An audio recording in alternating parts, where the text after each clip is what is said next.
paranormal. Welcome to Theory of Paranormal. My name is Pax. I have my fellow host with me, Dalton. We are a podcast about the paranormal. This is going to be season 2, episode / podcast number 7 on the subject of... Hey, guess what? Deja vu. Guess what? What's that? Oh, you already said it. Too bad. I was going to say, wait, I think I've been here before. Yes, I got a familiar feeling about that. So, as I already just stated, for listeners that have listened to us before, you may feel like you've experienced this phenomenon, but it's just because you're a loyal fan base and you're listening to our next podcast. But for anybody that's a first-time listener, welcome. Our podcast is going to be on what mine and Dalton theories are about the paranormal, hence the very intriguing, enticing name of Theory of Paranormal. And we give our viewpoints. We talk about a myriad / variety of things of why we believe something is the way it is. Sometimes we'll throw in a little bit of fiction, sometimes fact, sometimes opinion, sometimes things related to the metaphysical sense, and sometimes just point blank exactly what our thoughts are and why. So now that we did that nice little sequence into explaining what this podcast is going to be about, I'm curious to know, Dalton, with the people that you've known throughout your life, have you or them ever said, you know what, Dalton? I had the weirdest thing happen the other day. I was here, or I was in a store, or I had XYZ going on, and the next thing you know, a person walked in or a song played, and I felt like I knew what the next thing was that was going to happen. Has that ever happened to you before? Well, first I want to say things are good. How are you? I hope you're doing well. Things are doing amazing. I appreciate it. We didn't we have an email here recently? We did. We wanted to go ahead. No, I just wanted to thank the person before we get started on sending that email. I believe she had posted on some soulmate stuff or something. Correct. We had somebody reach out to us. He. It was a she. Right. We had somebody reach out to us in reference to a previous podcast that we did concerning soulmates, and the context more or less was their thoughts and opinions on that, and gave another viewpoint and expressed that when you utilize words, you're also expressing energy or a form of thought, and it can also potentially change or influence scenarios or people potentially from what their viewpoint was. So that is definitely another slant on the soulmate aspect of utilizing energy, and also what the purpose was from their opinion of what soulmates are. And we definitely appreciate them reaching out to us at Theory of Paranormal and sharing what their opinion was on that. Very insightful. We always appreciate any feedback that we get or opinions of any of our podcasts. A lot of times people will reach out to us at info@theoryparanormal.com and email us and say, hey, you said XYZ, or you said this about this subject. Well, here's a little bit more information that you may or may have not known. And they will give us more information that we can put part of our kit or our bag of info or knowledge base. So we definitely appreciate when people reach out to us and either A, share experiences about the paranormal, B, give us information of things that we may have not already known, or C, just want to send out a nice email to say, hey, how you doing? We like the show. Can you do a potential show in the future about this subject or that subject? Or can you revisit a past subject you've already talked about because I really, really, really want to learn more about, per se, maybe possession, for instance, or equipment, or dreams or past lives.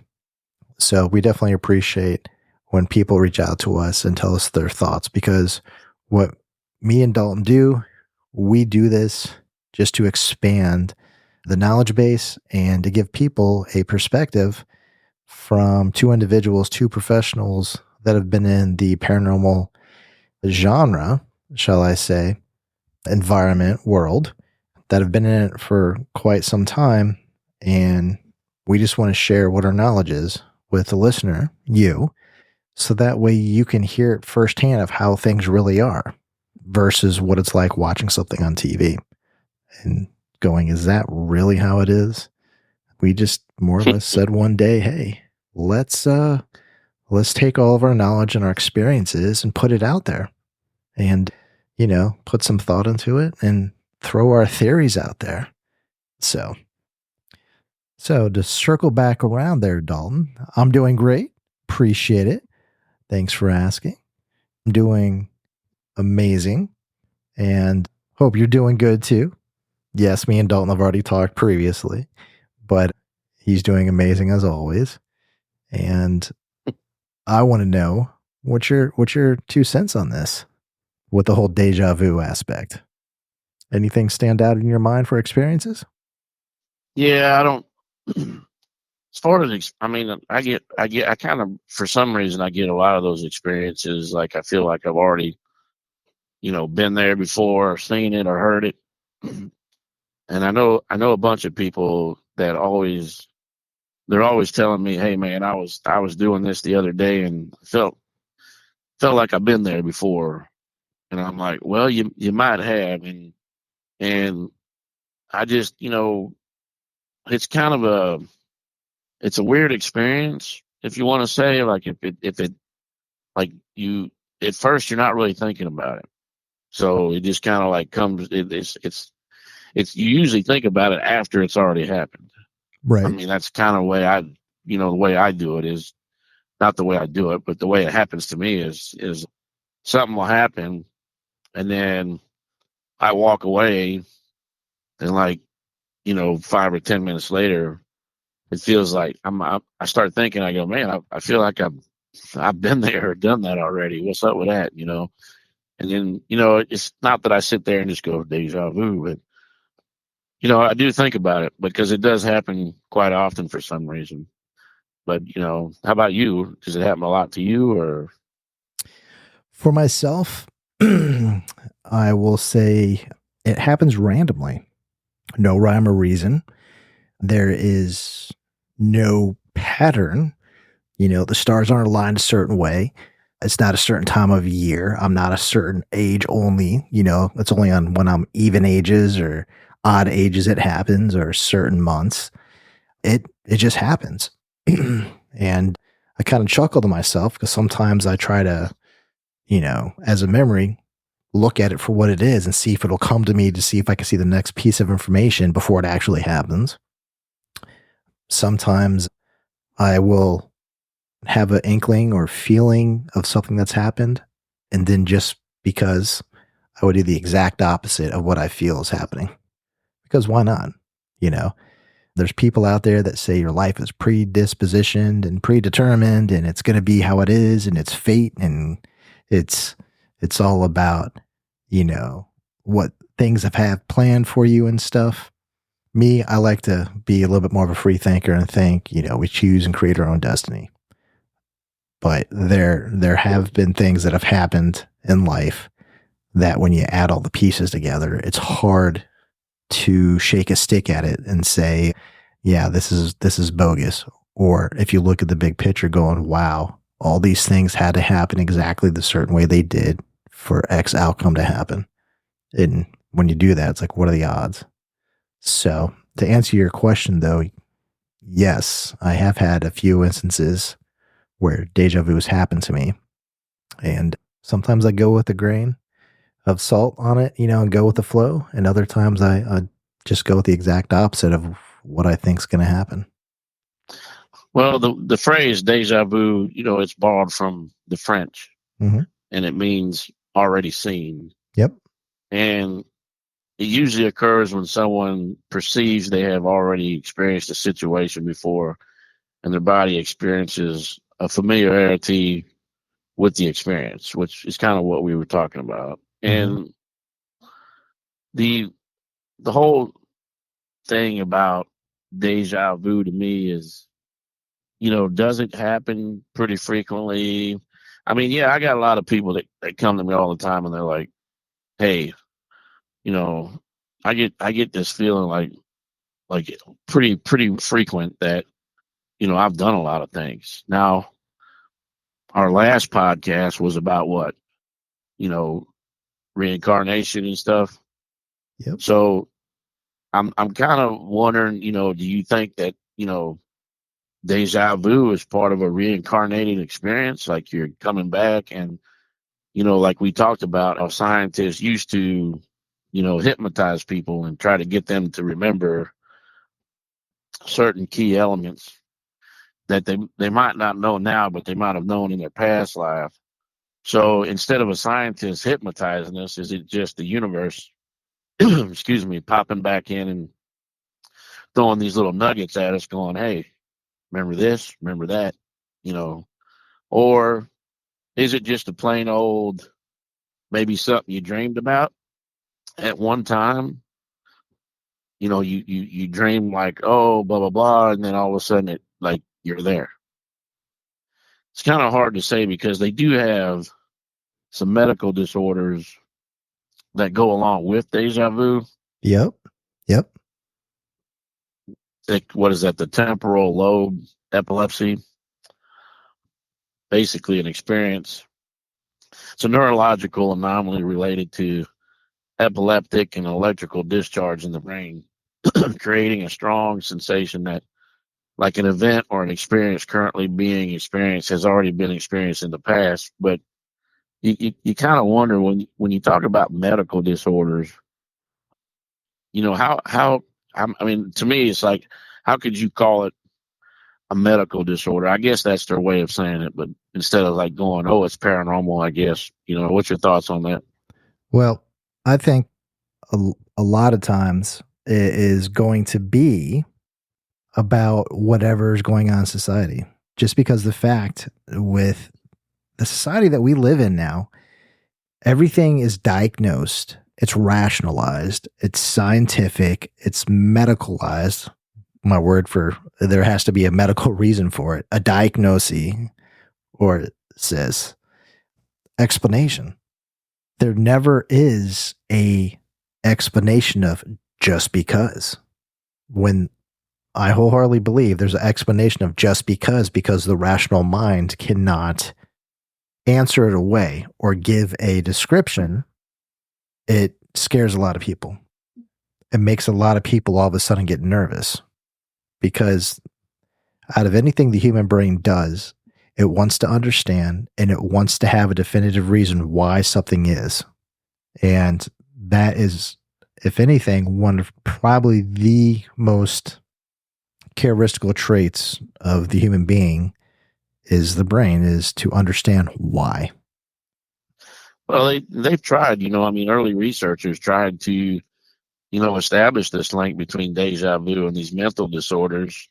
And they've even thrown like anxiety, dissociative identity disorder, Yep. even down to schizophrenia.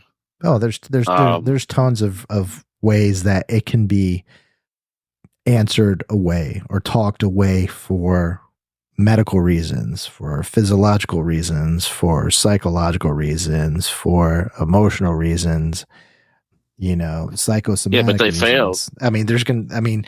Right. There could be tons of reasons, but not to really jump to another genre.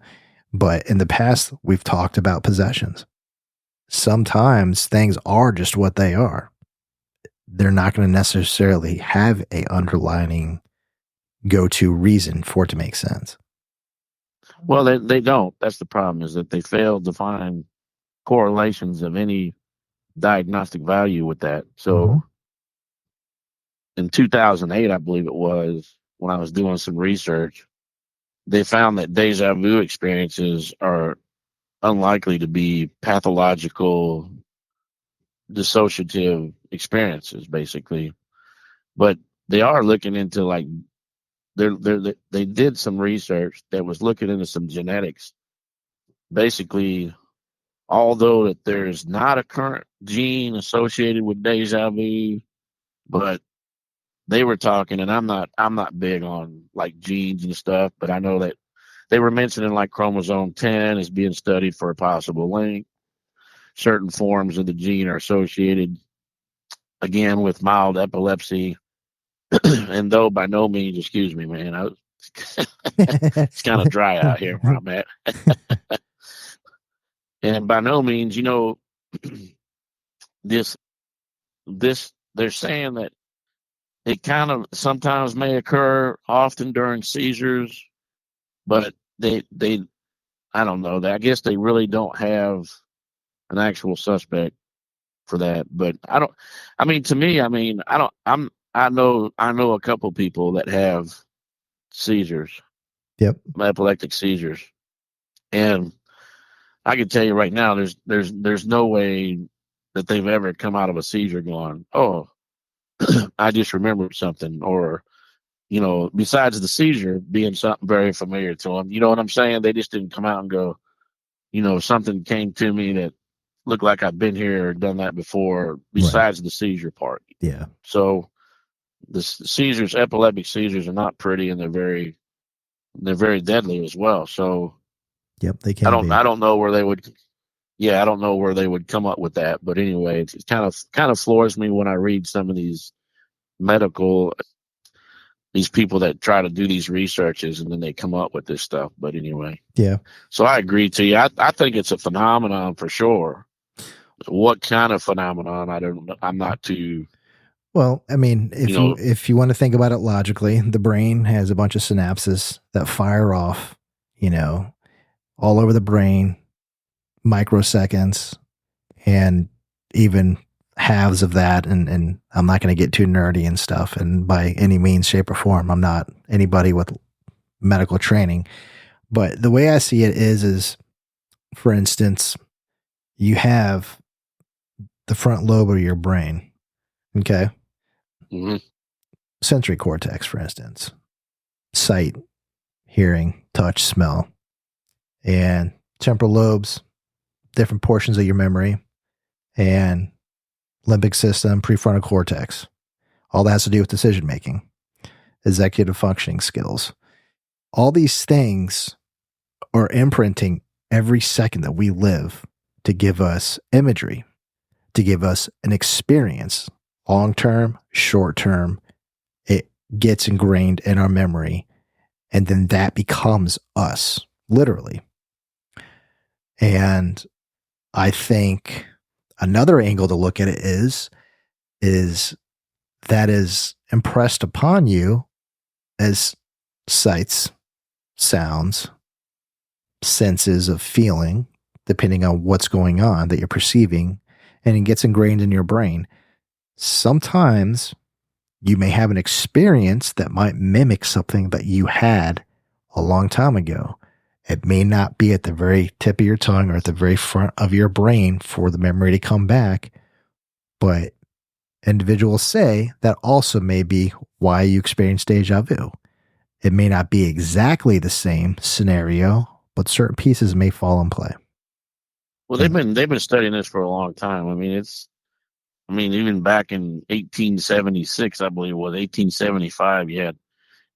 Now don't get me. My southern accent on a French name is going to be horrible, but that sounds I do not speak French whatsoever. That sounds like a challenge there. Well, I know his first name, I believe, was Emile, and it was Barack or something. If you want to, that's just what I'm going with, Barack or Borak. But he was a philosopher back in the 1870s who basically wrote a book. It was called, I ain't gonna try to pronounce it. Anyway, it was about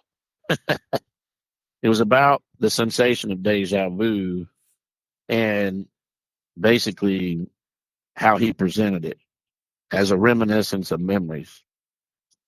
So a lot of the experiments led these scientists that it's called a memory phenomenon. It's basically what I just called it. Basically, is a memory. It's a phenomenon that happens. Now you got to think about it too that our body's made of energy, right? So a lot of these energy sources travel through our brain as well. Correct? You could say that. Okay, so if the energy doesn't die, and let's say, like we talk about in the paranormal, your body's basically a vessel. Yep. So you can call it your soul or your energy source or your reactor or whatever. Anyway, you pass away. So your energy is left behind and becomes part of the universe or part of the earth, basically part of the atmosphere, whatever. So you take this energy source and you put it in another vessel, and it basically is reborn, right? But I could see where, like, you're not changing this energy source. So let me just put it like, so if you take an energy source and just pull it out of here and put it into something else, that energy source is going to stay the same, right? It's just in a new. In theory of what we believe our perception is of physics. So Right. So science. if I took the energy out of this, if I was able to pull the energy out of this light bulb, I'm trying to find a good scenario.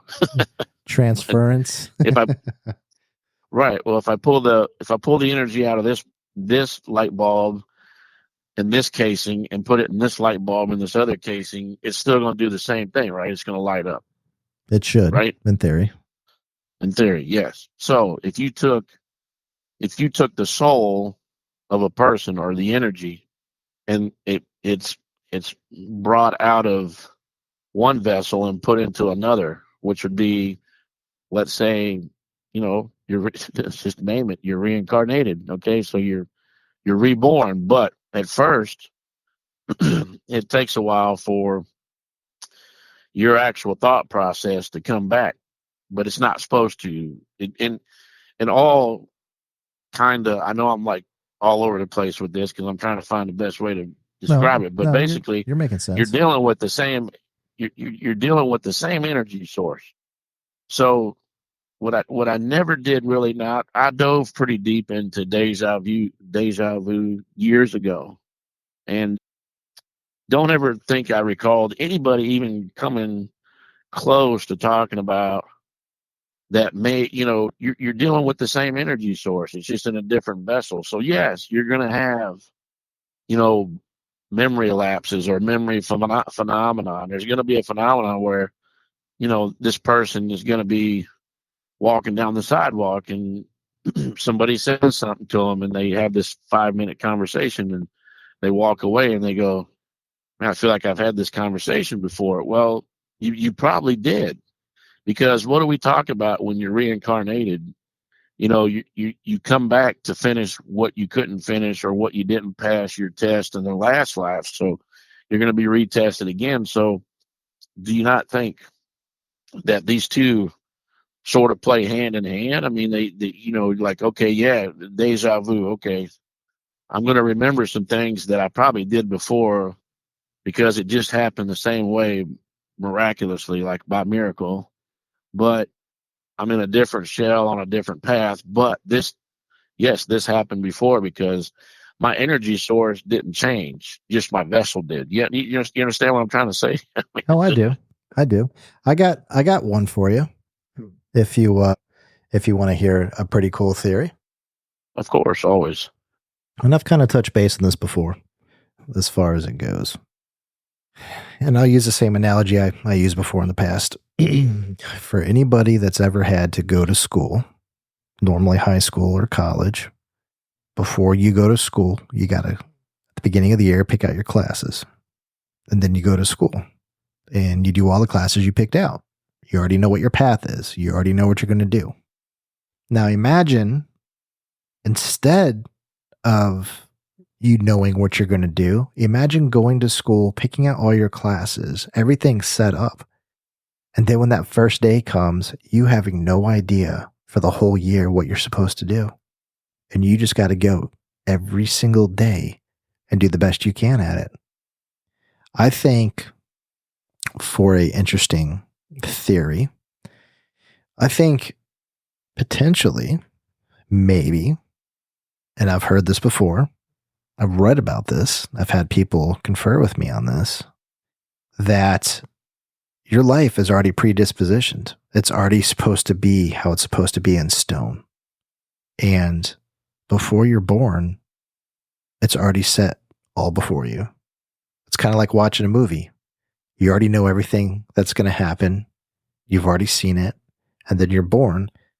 And then you physically, mentally, emotionally, psychologically, any perception way that you can think of, have no idea what's supposed to happen in life. And you just do it. I think sometimes, just maybe, the whole deja vu thing might be a slip up in the energy. And you're getting a sense of something that maybe might be happening that you already knew. I'll give you a real example from myself, which I find pretty interesting, unique. I had to go before I ended up, once upon a time, joining the military. And I had to go to a meeting, and I had the recruiter drive me. And since I was in the military, they wore a green uniform, a bunch of awards and all that. And he was driving in a car, and I was in the passenger seat. Pretty straightforward. Well, for some reason, I had a dream about 3 years prior to this event really happening. And the dream was really quick.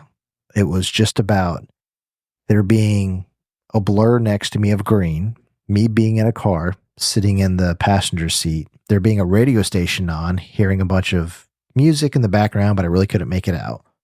And me going down the interstate, passing a bunch of road signs, and they're all blurry. Alls I know is somehow in this dream, the song became legible. I heard a certain phrase in the song.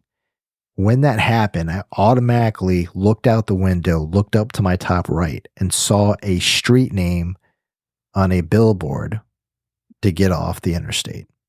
Right after that moment happened, that I saw that street sign that was hanging over the interstate, I look to my left and I see an arm laying on the armrest.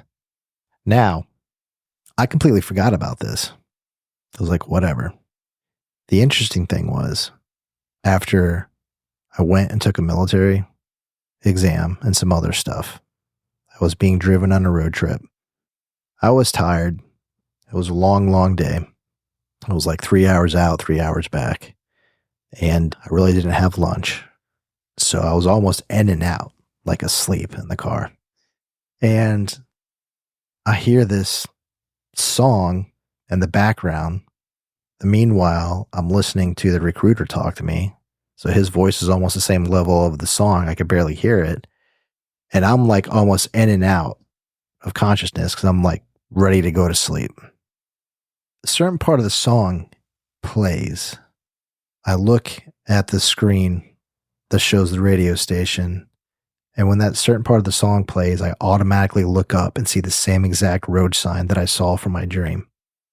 And then after I looked at the road sign, I looked to my left and I saw his arm sitting there on the armrest between the front passenger seat and the driver's seat. And the rest is history.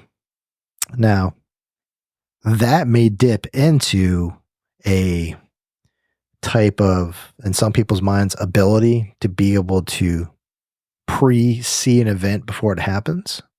Some people can call that deja vu because it was an event that you already knew what was going to take place. Some people consider deja vu only at that point of interaction of it being spontaneous for you to have an inclination of what's going on. For myself personally, out of the few big instances of deja vu, that was the one that really made me take a good look at things and say, how is this possible? You know, because that dream I Well, had, when you look at it, I forgot about that dream. I mean, this was even before I thought about even going in the military. And then for that to happen exactly the way it did, you know, it was like, hey, this is interesting. well, and again, though, you're dealing with a dream that you had, and you had mentioned this in the last podcast about this ordeal, Yep. and the thing is, you're talking about from a dream to a true event, where I can see, like, because there's so many different types of deja vu, I guess you want to say. There's been so many studies at it, being like, even in, what was it, 2012, they had a journal. It was called, what was it called? Consciousness and Cognition, where they used virtual reality technology to study reported deja vu experiences. And basically, it was going from, it was an investigation, basically, that the similarity between a new scene's layout and the layout that of a previous experience. Now, when you go from dream to reality, I'm not, to be honest with you, I don't know if I would actually state that as like a deja vu. Now, it could be, but if you actually, let's say, lived it before, and then, you had something at that moment, because what they're saying is basically, when they did this study on the virtual reality thing, so they had a layout, and the previous experience scene actually fails when the new experience starts to take over. But there's a memory in the previous experience that can still exert an effect, and that effect may be the feeling of the familiarity with the new scene. That's basically, I'm trying to word it the way I should. I'm at loss for words tonight, brother. Hey, I I'm know. trying to. I know you've been on the grind and taking care of business. So it's duly so. So basically, it's basically what they were doing was they were trying to take an old scene, ignite a new scene, and then see if the new scene ignited the old one. But the it basically, that memory failed to be recalled, and that was in 2012. So in 2018, they they had a bunch of volunteers, and they put their brains under what they called an experimentally induced deja vu, if you can imagine that. Induced, like they induced deja vu. So, and it was through the use of MRI brain scans, which it induced a deja vu state, which I'm kind of, every time that I think about that or even say that, I'm trying to wonder, how do you induce a deja vu state?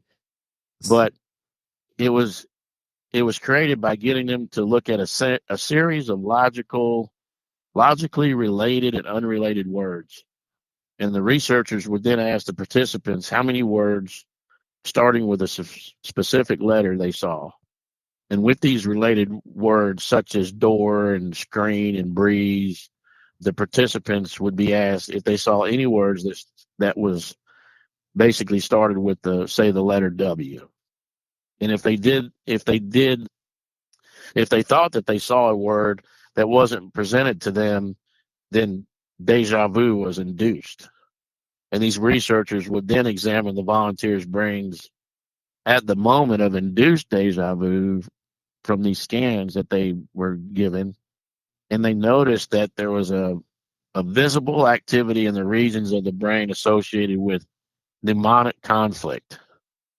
And this basically suggests to the research, basically regarding memory conflict, may be important in a better understanding of deja vu. So they're basically going, I don't, to me, like, I hate reading any kind of medical stuff or trying to recite medical stuff because they twist the words where I'm sitting there going, what are you talking about? It's kind of like, okay, you're inducing it. You never really say how you're inducing it, but, is it, so what I guess they're saying, is it a conflict between your everyday memory and then, say a past memory? I'm not too sure, but I know they've been doing a lot of tests of that. But then you have cryptomnesia, which is where information is learned, that the information learned is forgotten, but nevertheless stored in the brain. Now, this kind of makes sense when you think of this scenario, how something is stored in the brain, and it's basically what we're talking about. And a similar occurrence may invoke the contained knowledge. So now let's think about, 20 years ago, you're walking down the street and me and you run into each other. We have a conversation, right? And somehow 20 years later, we're walking down the street kind of in the same area because we're always in that same, vicinity. Say people working with each other, or people that work in downtown areas in cities, they go to the same coffee shop or the same restaurant or whatever. They run into the same people that might work somewhere else, but they run into the same people. And then 20 years later, we wind up going to the same, let's say, coffee shop, run into each other. But 20 years ago, we did the same thing. We ran into each other at that same coffee shop, and somehow we had the same, pretty much almost the same conversation. Now, when you talk about deja vu, and I tried to explain this to some people, that deja vu doesn't have to mean something 100 years ago or 50 years ago. It could be 10 years ago, 5 years ago. You know what I'm saying? It's funny how we could run into each other, and we've done it recently. I mean, heck, when I come over to your house the other day to pick you up to go to the office and do the podcast, I think we did have the same conversation we had probably a month ago on the phone. You know what I'm saying? Yeah. No, it happened. It definitely happens. And, like you're saying, it doesn't necessarily have to be something that's past lives or a long time ago. It could be a month ago. It could be a few days ago. It just depends on the instance. And the hard thing is sometimes you get so busy in life, when you're caught up in the moment, you're not really paying attention to where it's like, oh yeah, this kind of happened before. Some people get a feeling inside. Some people feel it in their head. Some people feel it different places. But what it comes down to, namely, is that familiarity of a scenario or situation that has happened or is about to happen in the moment. And that is what deja vu is coined as. Yeah. And you could be like the guy standing at the ATM in the bank on the corner, and it just so happens that corner has a frequent accident about every 2 weeks. It's kind of like, I had a buddy of mine tell me that he goes to the same ATM on the same corner, and about every 2 weeks, because he'll stop in there on Thursday or Friday and he'll grab whatever he needs for the next week or that weekend or whatever he's doing. And he's like, bro, every 2 weeks, man, somebody's running to each other on that corner. He said, that's no good. Is that deja vu, or is it just that corner? That's called poor city planning, poor traffic management. That's what I told him. I said, man, it's just that corner. It doesn't have nothing. I don't think it would have anything to do with deja vu. But in 1965, I don't know if you ever heard of a Robert Efron. He was Boston's Veterans Hospital, since you're a vet. Yep. And he proposed that deja vu is caused by dual neurological processing. That's the actual term of his deja vu. Deja vu is dual neurological processing, and it's caused by delayed signals. The synapses. So he found the firing of the synapses in the brain, that delayed micro milliseconds or 1/10 of milliseconds that it takes for the synapses to work, or even granular than that. We all know that. Right. So the brain is ran off of minute electrical impulses. So is your CNS system, central nervous system in your body. Right. Hence the fact when we talked about the 8-second delay, when somebody changes your forward motion, let's say you got something on your mind and you know exactly what you're doing, and somebody comes and basically throws a wrench in it. It takes your brain 8 seconds to figure out what just happened there. And so that's kind of that delayed signal, I guess. But he found that the brain sorting of incoming signals is done in the temporal lobe of the brain's left hemisphere. However, these signals enter the temporal lobe twice before processing, once from each hemisphere of the brain, and then normally with a slightly delay of milliseconds between them. So he proposed that if you had two signals that were occasionally not synchronized properly, then they'd be processed as two separate experiences, with the second seeming to be a reliving of the first. Now that makes a little bit more sense than the cryptomnesia. So for anybody that's going, I just stumbled upon Theory of Paranormal's podcast on Deja Vu and just started playing here. Just for it to make sense for anybody that's listening at the moment.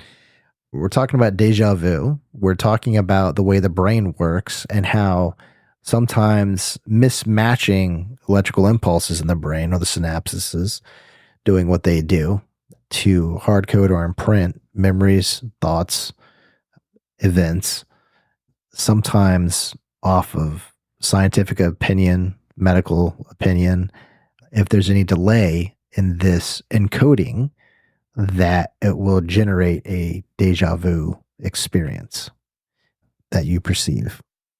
So basically, if the Matrix is broken, I'm just kidding. Right? That's a whole nother conversation. Good movie. Good movie though. But yeah, I love me some Keanu. But anyway, it makes sense. Like, I mean, you can have deja vu within hours. So that kind of like this Efron guy is kind of, to me, touch base on what the basis, not the whole scenario of deja vu, but what might be the basis of deja vu is where you have, you're basically two sides of the brain, right? So you got the left, I guess you would call it the left hemisphere and the right hemisphere or whatever. But when you have, let's say, if you have two signals coming into your, like you got, because, you constantly, you always mention the eyes, the ears, the smelling and all that. So your eyes and your ears, let's say those are two different forms of feeding the brain, right? Because you're hearing things and you're seeing it. Yep. Now, we're not going to talk about smell or taste or anything. That's totally different from what I'm getting at. But your main deja vu is hearing and sight. So you have what you're hearing and you have what you're seeing. And if one of those is slower than the other one, so you're going to perceive it because you've seen it, right? And let's say the hearing part is a little slower than the seeing part. And you go a few hours later and you hear the same sound, but now you're not seeing it. So that sound is reliving what you saw, basically. Am I kind of hitting it on the head there? Does that kind of make sense? No, it does. It's just about encoding of one sense over another sense and the way it transfers from an actual event to it being stored in your brain.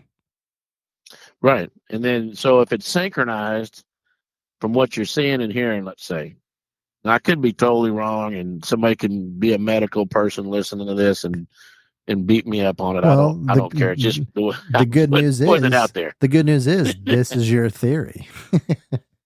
Exactly. So if it's synchronized and what you're hearing and seeing comes in at the same time and there's no delay between it, you're never going to have that deja vu. It's not going to happen because it was synchronized in your brain. Right, because everything got encoded the correct way. Right. So now you can go into a dream-based explanation. Now we're going to catch on your story, right? Because like I said, you dreamed it and then you lived it, right? Yep. So years apart. Years apart, right? So dreams can also be used to explain the experience of deja vu, and they're related in three different aspects. Basically, the first part is a duplicate situation in the dream instead of waking conditions, basically done by this I believe his name was Brown. I don't remember the year, 2002 or 4 or something. I don't know. Anyway, 20% of his respondents reported their deja vu experiences were from dreams, and 40% of the respondents reported they both from both reality and dreams. So you're in the 40 percentile there, according to the report, right? So Yep. because you had it as a dream and reality. So the second part, people may experience deja vu because some elements that were in their dreams that they remembered were shown. Then there was another research guy. I wrote some of this down and try to remember, but research guy named Zuger or whatever in 66 supported this idea by investigating the relationship between remembered dreams and deja vu experiences and suggested that there is a strong correlation between them. Now, the third part is people may experience deja vu during a dream state, which links deja vu with a dream frequency. So now we're getting into frequencies of the brain that could be, deja vu related. Well, here's something for you. A cool little nugget. There is such a thing of not a regular psychologist, but a parapsychologist. And there are parapsychologists out there that subscribe and believe to the answer slash theory or definition of deja vu being related to a event or an experience that has been held or happened similarly to a past life. That's just what they believe. Right. So then we fall back to reincarnation. Right, which gets kind of away from deja vu because deja vu is about an instantaneous event that happens that gives you the feeling you've already had this happen before. So there's a lot But some of it, Go ahead. no, go ahead, finish what you're saying. I was going to say some of this stuff is paradoxical, which, then we can get to all sorts of cool things like, well, matter and antimatter and it feels like and the fourth and fifth dimensions and right. And it kind of feels like I'm rolling playing Dungeons and Dragons, rolling a 6-sided dice, trying to figure out what's what. But and it's and a lot of it. What I was going to say was a lot of it is not very at the moment. Like I said, you could do something and then go about your day because you're not really thinking about it. No, it's not like you're walking down the road and you're like, oh, I'm going to think about deja vu all day. Well, it's a very fleeting experience moment that hits you, and as quick as it's there, it's gone. It's not a lingering effect that continually goes on for minutes and minutes and minutes. It's literally instantaneous for a second or two. And then as soon as it's there, it's already went on its way, which I find it interesting that for the majority of things or cases, that's how it is. It's not a substantial, continual, lingering feeling that is consistent over time or a time period of oh, this is going on for 15 minutes, So. No, it's a brief moment. It's just a brief moment. And there's also a thing. There was actually a controversial theory created by Carl Jung, if I'm pronouncing it Jung, Jung. Yep, that's correct. He called it collective unconsciousness. So this was used to explain the phenomenon of deja vu. His theory was that all people have shared basically a pool of knowledge that has been passed down through generations, and we can unconsciously access this knowledge. Some have said basically that this would be a certain archetypes, like mother, father, and hero, or possibly about basic situations, emotions, or other patterns. If we can access shared knowledge, deja vu could potentially be an effect of recognizing one of the basically collectively stored patterns. And I guess that's what makes it controversial. I don't. I have to go into that a little bit further because I remember reading it, but I'm not sure if it actually outlined his explanation on. I mean, if you're, let's say, shared knowledge, passed through generations. If I got generations that I haven't even met yet, how's it shared knowledge? Unless they're talking like, say, whatever your mother learned from your grandmother, and she passed it on to you, kind of thing. That Is right the only thing I there, could think of. that right there is called DNA. Because if you got to have one lingering factor between you and a family member of the past, it's your DNA. You know, nobody fully True. understands the helix that encompasses everything of DNA. They just know it's there. But there's also so much to it that nobody even understands today with common medicine, futuristic medicine, technology. It's still untapped. It's undiscovered. I mean, at least we're able to do DNA sequencing and figuring out things if things are similar or not for forensics and different things medically. But the only thing that is known is that your DNA changes. As you get older, things happen. You get older, things aren't as strong. Unfortunately, there's an aging process. It's all due to DNA. Well, also with that, your DNA changes. Who's to say chemically your brain changes or your thought process change, not on purpose, or electrical impulse wise, things change. It's a known fact that your brain needs many different things for it to work optimally. And as you get from younger to older, as you mature, things change of how speed is, processing, developmental. So unfortunately, it's part of life. You know, one of the most interesting takeaways from deja vu is scientists don't know what causes it. They literally don't. There is no de facto golden answer to say, here's why. But Well, and you can take it as, and just real quick, like you just hit you kind of hit the nail. The scientists don't know this. That's why they're reading off all these different studies that they've done, right.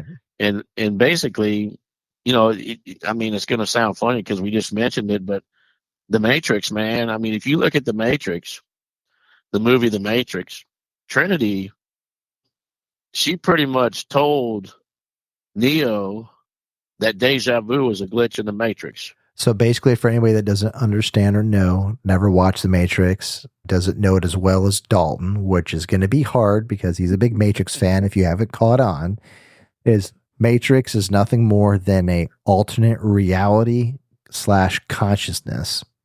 So a different consciousness of what you would innately have. And it's a whole nother thing to get into. But if you're curious about Matrix, by any means, look into it, explore it, Go have watch it. fun. I am not endorsing it. Yeah, We don't get proceeds or anything like that. This is just going no, we're not. But off it's of what just Dalton it's talked about. funny, right? Because it's funny how we talk about in a lot of aspects in the natural world. In the natural world, everybody that, okay, people that are movie buffs, right? Like real movie buffs that sit down and watch a movie and they pick up the Easter eggs in the movie, or they pick up whatever, right? The real movie buffs that know that.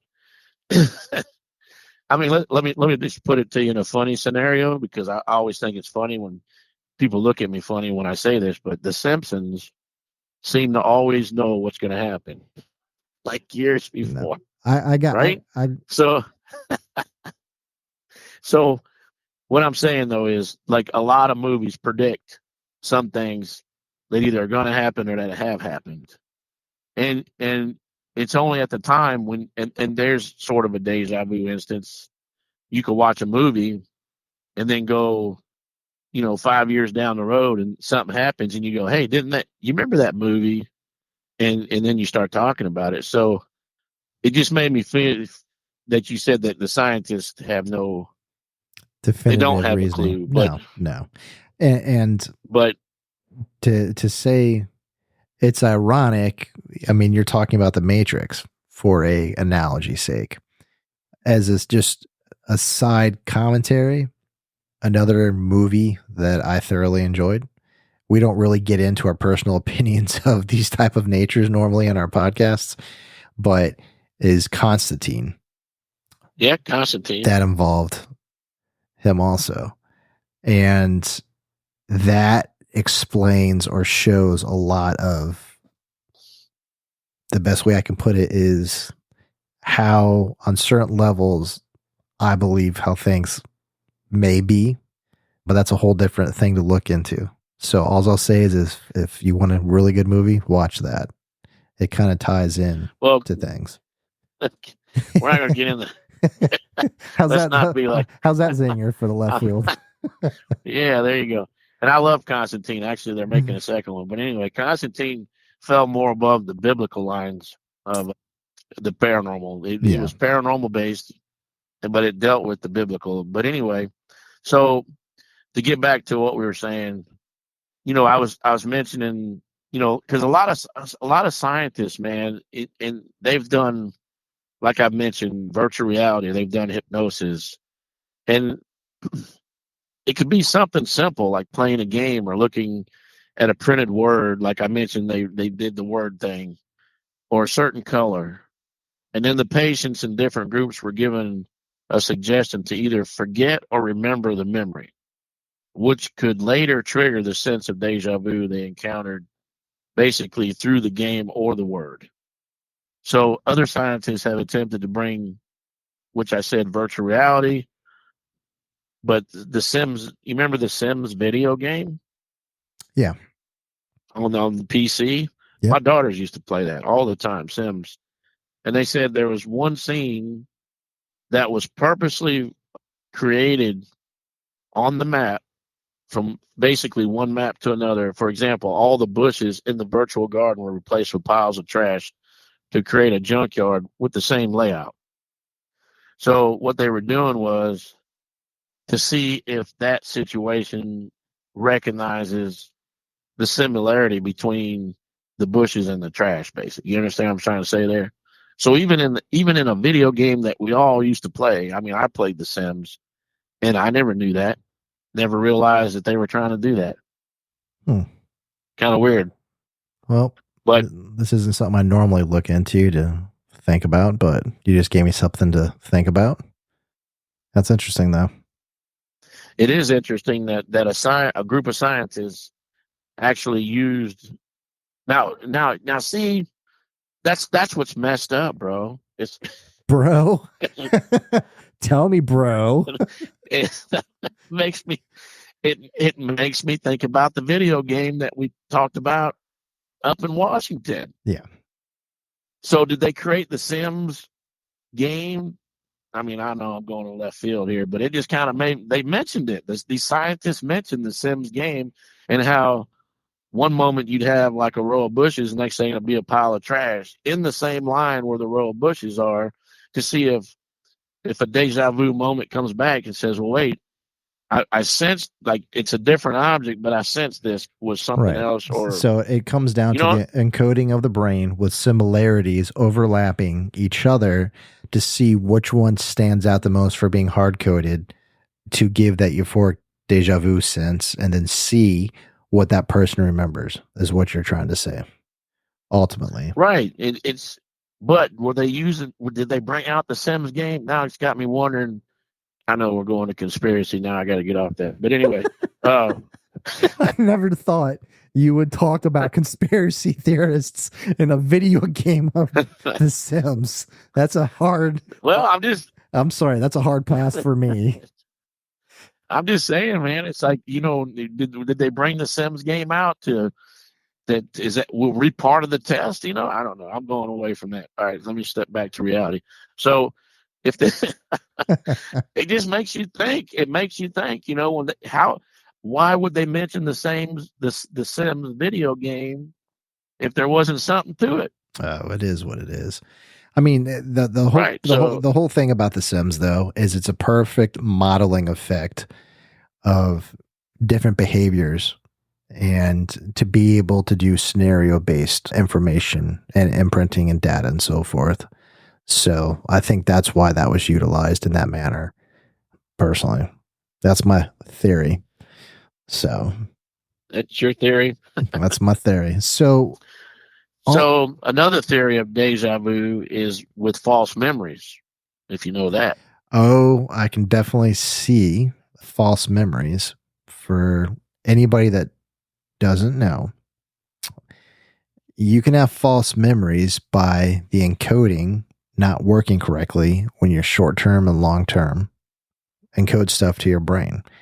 The brain, as I said in the very beginning, wants to understand why things are the way they are.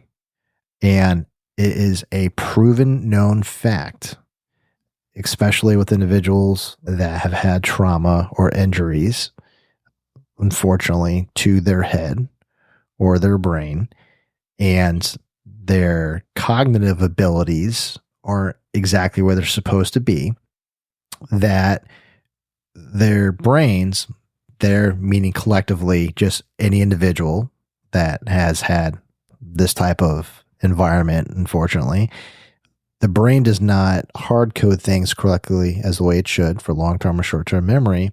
Therefore, it will remember pieces of an event.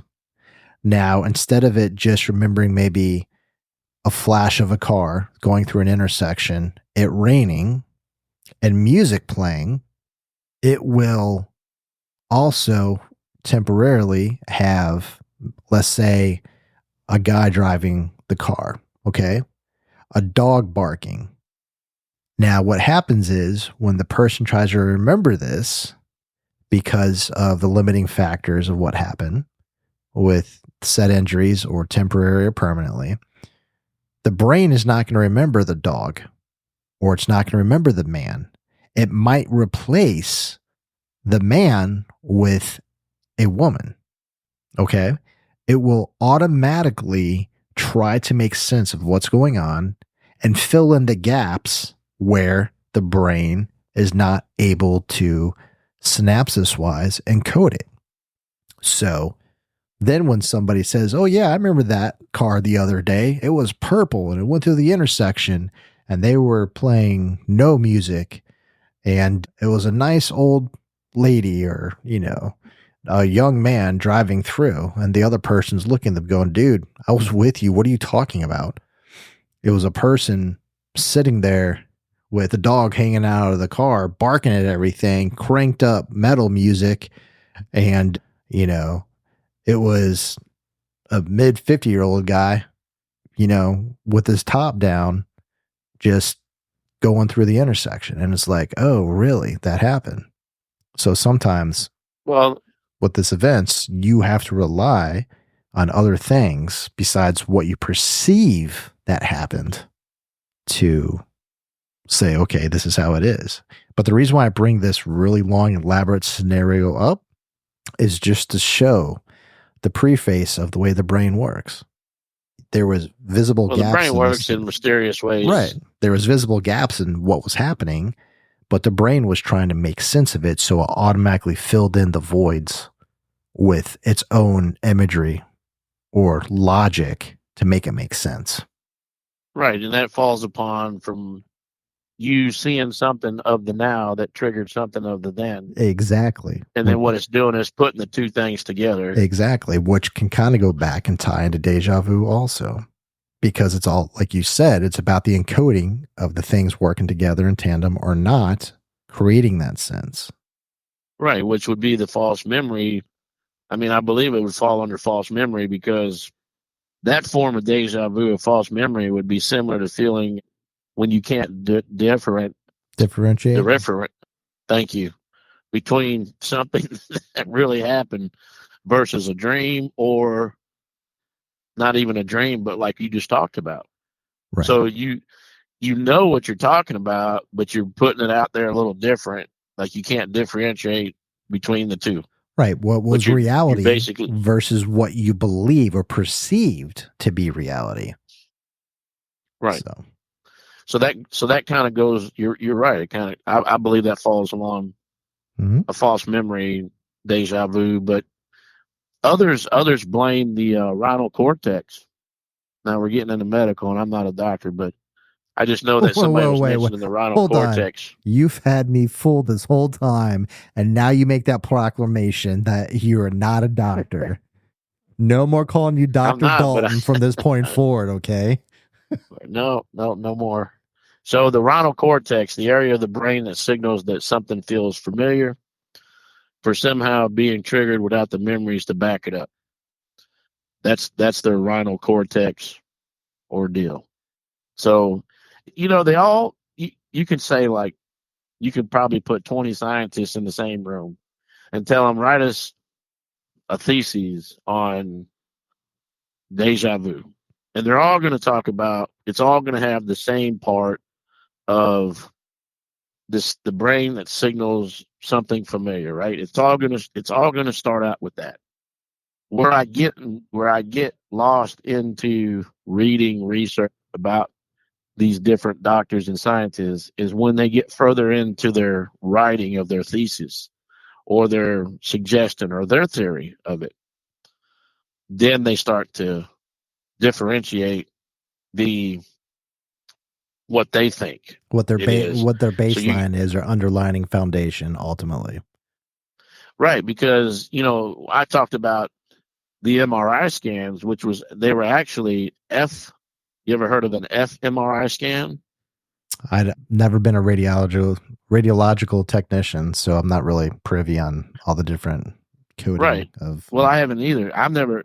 I mean, everybody knows MRI and CAT scans, right? And CT scans, but they have a CT scans, mm-hmm. which so they have, what they do on their studies here is actually called an fMRI scan, and that is a functional magnetic resonance imaging machine, which basically it's like an MRA resonance.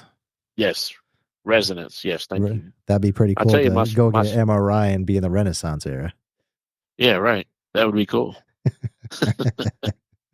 Deja vu, right? I've been there before. No, I'm just kidding. So that's what they're calling fMRI, and that's what they use to scan like X amount of participants when they did the research. So after you got those different types of research, different types of scans, and then I'm going to touch base on a few more things real quick. But you got the pharmacology. So we were in like I think a while we were in the medical disorders earlier. You can go into the pharmacology part, certain combinations of medical drugs that have been reported to increase the chances of deja vu. Now, I could say, you're on drugs, you're going to probably have all kinds of deja vu, but anyway. I mean, literally, you are. You're on drugs, literally. Literally. So what they did is, this foreign dude, I'm not even going to try to pronounce his name, back in 2001, explored the case of otherwise healthy persons who started experiencing intense and reoccurring situations of deja vu upon taking the drugs. I want to say Amatan did something. It's weird. It's got a weird name. But anyway, and this other drug that they used, you just have to go look it up because I can't pronounce these words. So, but together to relieve flu symptoms, these two drugs were to relieve flu symptoms, and the action of the drugs and the previous findings from electrode stimulation of the brain, and then they give some other words I can't pronounce. I hate trying to read medical stuff. Hey, but that right there, though, it just was like a red flag. Electrode stimulation of the brain. That's literally getting induced electrical current to your brain. No, thank you. But right. So go ahead, please. Right. And they called it a dopamine minergetic or whatever. Anyway, so this result in this action, it basically the medial temporal areas of the brain, basically a similar case study by Chancellor Zeman or something. I forget her name, but anyway, it's like in 2007 suggests the link between deja vu and stereo. Let's see. I'm gonna. I'm trying to. If I don't say the words, I mean, how in the heck are you supposed to know what I'm talking about? But serotonergic system. After another otherwise healthy woman began experiencing similar symptoms while taking a combination of 5-hydroxystrobin or something and cardidopa. Anyway, these are weird names. I've never heard of these drugs, but obviously it deals with what I'm getting at is it deals with people trying to do stuff to get rid of the flu and they're healthy. And they were taking these certain things, and it was actually these drugs were basically supposedly inducing deja vu. Now, it would be kind of hard for me to sit there and even agree with the pharmaceutical part of it, because that drug could be playing all kinds of tricks on your mind. You know, and I'm going to put that under false memories. I'm going to put that under the false pretense of deja vu. I mean, when you look at it, pharmacological, as you're saying, those are oral medications that you take that dissipate and get absorbed into your system. You're modifying the chemical balance of your brain and your bloodstream by utilizing whatever all these different things are. Right. Which potentially is going to modify the way your synapses work in your brain for things being delayed or not, or maybe potentially changing the way things are being perceived also, which, you said things are being induced by taking certain medications. I mean, there you go. I mean, you just touched base previously, the electrodes, which is modifying electrical impulses in the brain, but now you just touch based on taking medication, which is also modifying things chemically, which can also induce this. So you just stated two different methodologies to induce deja vu. Now I use the word, they did actually, I think they did actually use the word induced. Now, if they would have come out and said it enhanced your deja vu experience, I could look at that maybe a little bit differently. But when you induce something, to me, okay, induced, I don't know the true term of induced, but it's basically forcing something, right? No, but that's what it is though. You're making it happen. You're taking something and making an event out of it to where you are initiating. So you already had it right. So you already had it right for your explanation. So right. So now, if you would have said, "Hey, that these pharmaceutical prescribed stuff that you were giving people to help with the flu or whatever, it enhanced their deja vu." Now that's a whole nother ball game. If it enhanced it, no, it did. So basically, well, see, they use the word induce. So did the drug induce it or did it enhance it? Because to me, that's two different things. Like, no, it is two different things. It's the red pill and the blue pill, literally. It's a Matrix reference for anybody that didn't know. But but what I'm saying though is that, as Dalton's saying, when it comes to enhancing it or inducing it, one on one hand is just making it happen versus the other, which is increasing the overall experience or factors of what it's exhibiting to feel something and cranking it up. And the key word is fact. So, it's that's what I'm saying though, is like, okay, if you're inducing it, to me, that's fake. Like, you're forcing something to come about. But if you're enhancing it, then that's a real experience. You're just like, enhancing it to come about. Like, like it's there. You're just bringing it out. Well, another word for But to me, inducing like, is creating or generating. You are taking a scenario and forcing it, like you said. right. But when you enhance it, though, you're just already taking something that's there and you're just making it, you're making it stronger. Mm-hmm. So, so, so when they say induced, I can't really, personally, this is again my personal opinion, like always, but I can't follow anything that's induced because it's like you're inducing it, you're causing it to happen. So now you're causing it to happen, but you're not wording it properly. If you're saying like this person is having a legit deja vu experience, I can't see that if you induced it because that's drug related. That's, your mind could be all over the place with that. Now, if you're given something and it enhanced your deja vu, almost to where you're spot on to it. You know what I'm saying? That's different to me. It's just a different elevation. Scenario, right? Elevation, but you got to remember these are case studies, and Of course. they're looking at all the different modalities or ways of said, you know, event, which is the Well, the deja farmers, vu, to make it happen. well, the pharmaceutical part seems like to me like it's something they stumbled across. Like they were prescribing these certain prescriptions to these people to get over the flu or whatever, and these people were reporting they were having a bunch of deja vu instances while they were on these drugs. Well, for instance, to kind of jump on this for a similarity fact, completely different subject, out of body experiences or astral projection over at the Henry Monroe Institute over in Virginia, they were able to induce astral projecting out of body experiences by utilizing frequencies of sound, by different levels of arousal, by sleep deprivation, by hypnosis, and a few other ways.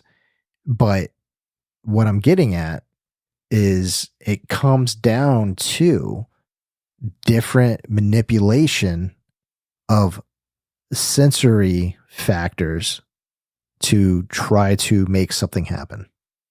And you Right, have I am I'm an astral projector myself. So okay. And you have the original footprint of something happening, okay, for instance, astral projecting or it being deja vu, happening on its own accord, out of its own free will within your physical body for whatever reason. But then you have everybody that wants to come poking around and utilize all these other different methodologies to see if they can induce the same thing again.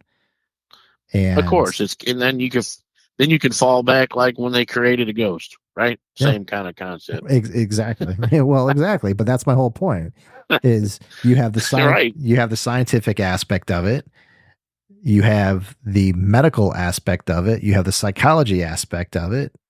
You have the physiological aspect of it. You have all these other ways to say, here's how and why. Now, if you remember at the very beginning of my podcast and yours, when we started this Yeah, I was going to say podcast, ours. um, yes, doctor. Don't worry, folks. This second voice you've been hearing is fake. It's all induced. It's nothing. It's not. As actually, I think your microphone enhances it, but It does. But the whole point is if you remember and recollect, I stated our confinements and understandings of any subject is going to be based around all the different modalities and genres of medical, psychological, physiological, science, whatever the status quo is in today's said time of what is proper or not. Well, what it boils That's how down it's to gonna is, that's how it's gonna be.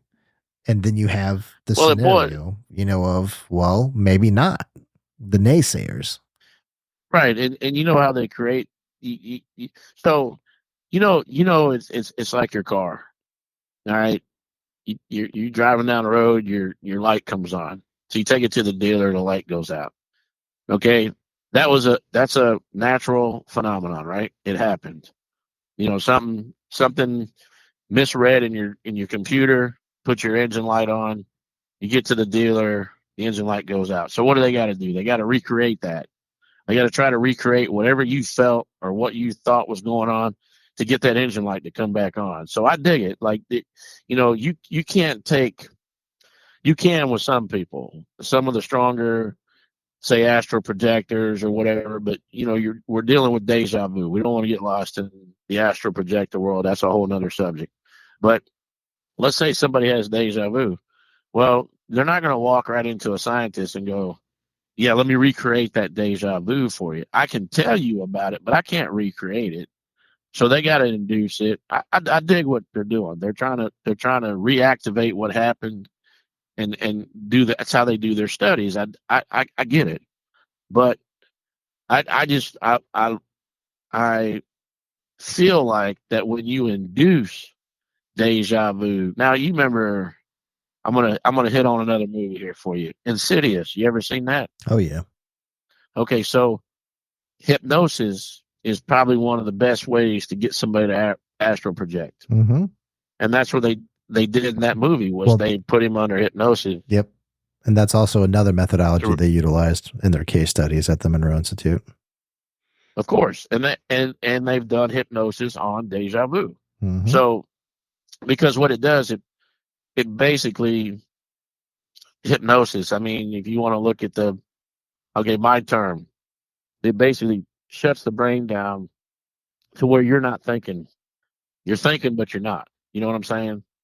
And so anyway, it just relaxes the body, shuts the body down to where certain things can happen by being told, actually. But anyway, so my last thing I want to get on is what's called a split perception explanation.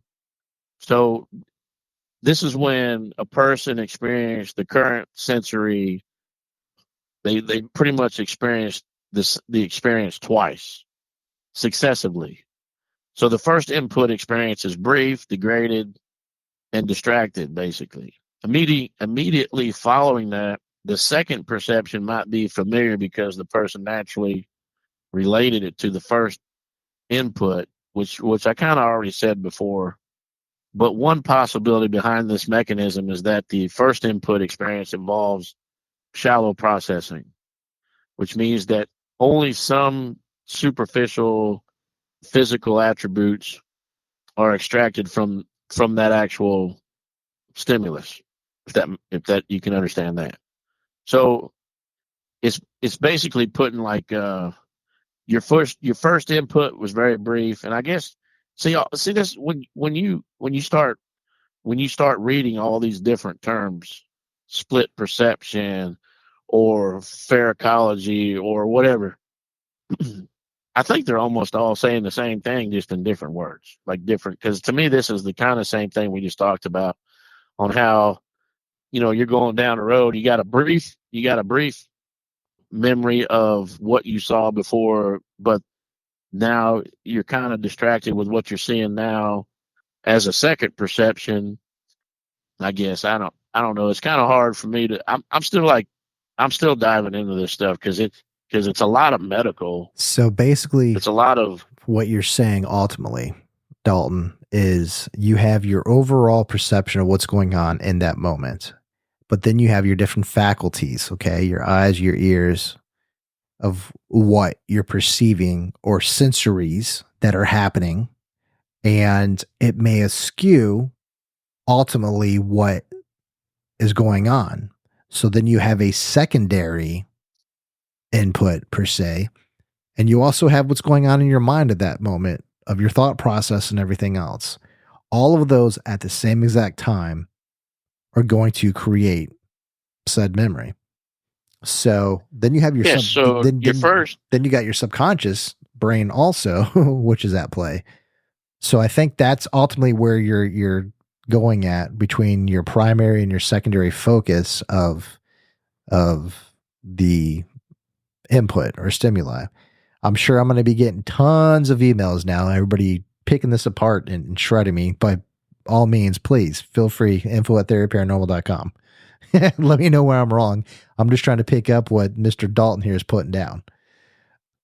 Yeah, so it's well, the first input, let's say the first, because you got, like I said, it's crazy. We got two sides of the brain. So your first input, whatever you first, might be like brief, and then your second input is trying to pick up and take off where the first input, I guess, brought in, but it was brief. So you're basically, Well, you got your short term so and you I got your long term memory. So there that could also be very right there well you what you're go. describing right there.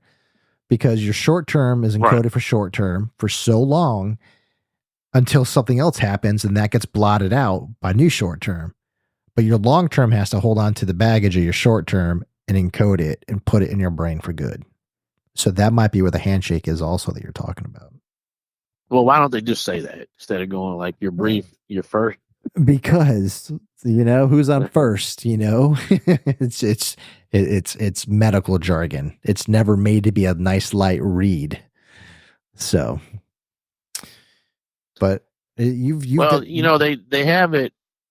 It basically boils down to some unrecalled memory and then recalled memory of what you're seeing at the moment. mm-hmm. So, but I guess my whole thing is, I mean, the more we talk about different things like reincarnation and soulmates, and then you get into deja vu. I mean, it seems like that all just plays into the same ballpark. Is the reincarnation part the reason why you have deja vu on most parts, I think or is I think ultimately it just comes down to, like I said in the beginning of the podcast, you got all the different ways to explain something out, but you can kind of call me old fashioned, but I think there's a big, I don't want to say paranormal, but there's a big metaphysical aspect to it that people never understand. And it is what it is. I think it has to do with energy. I think it has to do with time and place. I think it has to do with memory. And, that's just me. I mean, sure, you can go all the different modalities and different ways and explain it all out and do white papers and big journals and books and, some symposiums and seminars and explain it all. But I like to subscribe to the fun way of saying, yeah, there's something there. There's something interesting that you can't just put a finger on. well, and I mean the only thing and the one thing. So first, I'm going to touch on this that scientists. I mean, I don't think doctors have mastered the brain completely. Like there's still mysteries of the brain that they're still trying to figure out. Oh, there's tons. Right. And it's like I said, it's like, it's part of the energy source. Mm-hmm. Now, the other thing the other thing that I'm not going to really get into at this time, but I'm going to, I'm going to try to figure out how I'm going to word this, but with the familiarity and the occurrences, it's, and it's random. I mean, I had a way that I was tying this into not only paranormal, but people that have been abducted. So I know we're about to end this podcast here. I just want to leave the note of, Are you seriously going to just tell me it's aliens? Out of every explanation, you're going to leave it on it's aliens. No, I'm going to leave. I'm going to leave the. You're going to bring up ley yes, lines next and say it's the ley lines in the earth. Well, it could be the ley lines, but anyway, let's say because we haven't even touched.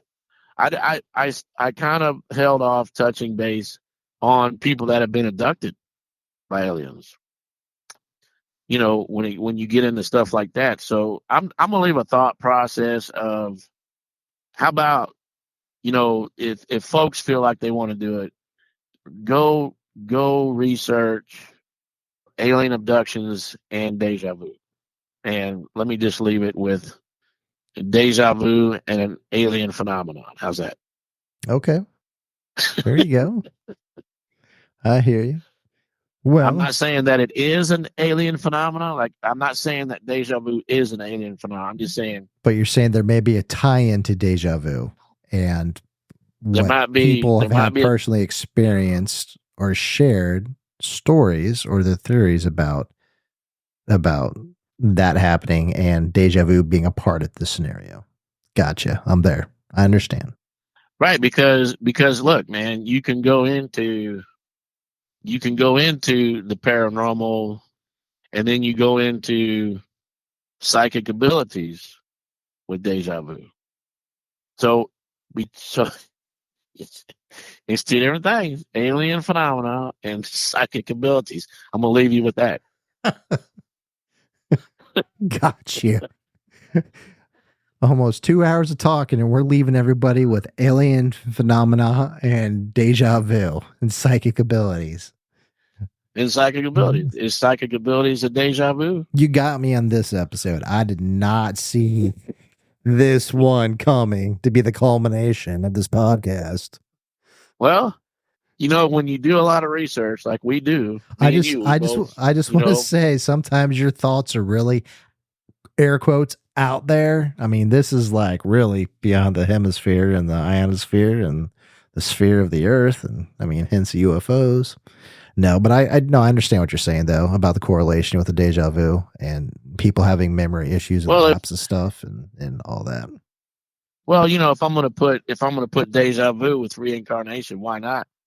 Now, Right. now my I'm gonna let me lay it out a little better. So when I talk about alien abductions and deja vu, I mean that's like a story in itself. But I will leave you with the psychic abilities in deja vu. Are they the same? Having psychic abilities part of a deja vu, or is deja vu part of psychic abilities? I mean, I'll just leave you with that. Hmm. Interesting. Interesting. But it goes Interesting. along with alien, phenomena as well, with psychic abilities, aliens, abductions, people coming back knowing things that they, you know, you know what I'm saying? Like it's like was before their time, but they know it now, or think about that stuff. Hmm. Yeah, I didn't see this one coming for this cliffhanger, but Well, you're welcome.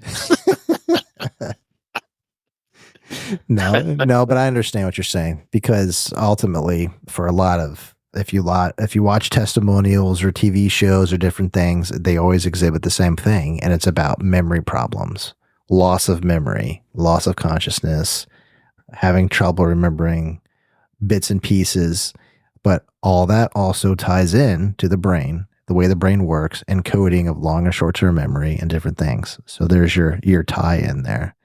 So, with that being said, this concludes Theory of Paranormal Season 2 podcast / episode number 7 on deja vu. If you have any questions or thoughts or anything that you want to express to me or Dalton at Theory of Paranormal, please feel free to email us at info@theoryparanormal.com and we will get your information and we'll be more than happy to review it and reply to you.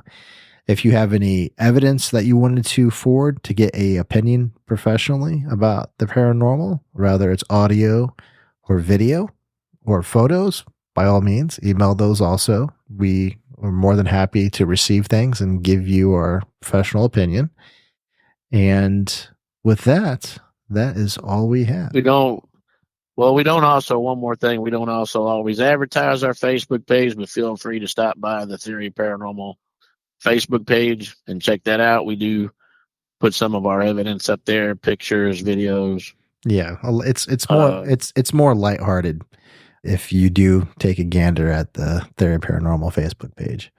So it is. I'm not, and I admit I'm not always active on there as I should be, but I'm hoping we'll change that here pretty soon. And with the more investigations that we got coming up, we'll be posting evidence, and I keep saying it, we're still gonna get ourselves to live streaming investigations.